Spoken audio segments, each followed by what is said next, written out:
एक सिंध जवा, एक सकाफत जवा, नारो सदा जिए सिंध जवा, जिए सिंध जवा।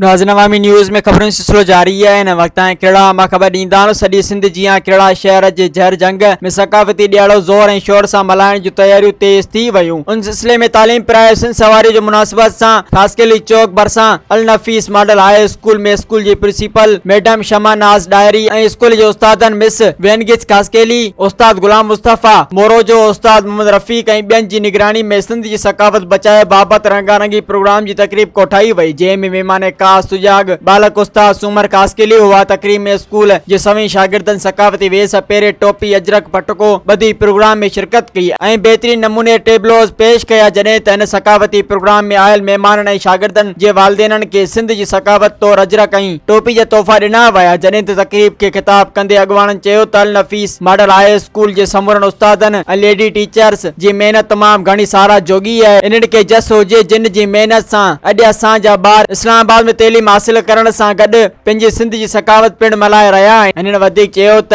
असांजी सकाफत दुनिया में हिकु अलॻि सुञाणप रखे थी। सिंधी मीडिया जे ऐलानियल तइलीम प्राय सिंध सवारियो जे उनवान सां सकाफत के सकाफती ॾियारे सां ता हया सदियुनि ताईं ज़िंदा रखण जो हिकु नओं रूह विझी छॾियो आहे, जंहिं खे असां सकाफती ईद करे मल्हाईंदा आहियूं।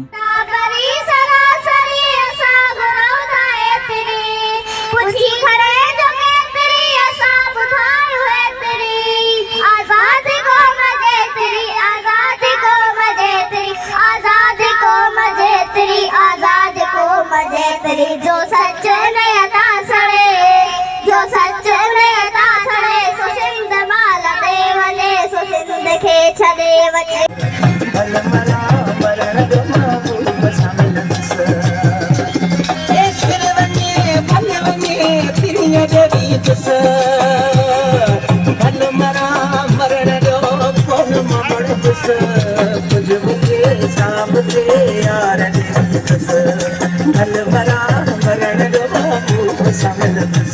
मज़ीद खबरों और तफसीलात के लिए विजिट करें हमारी वेबसाइट www.awamiNewsHD.com।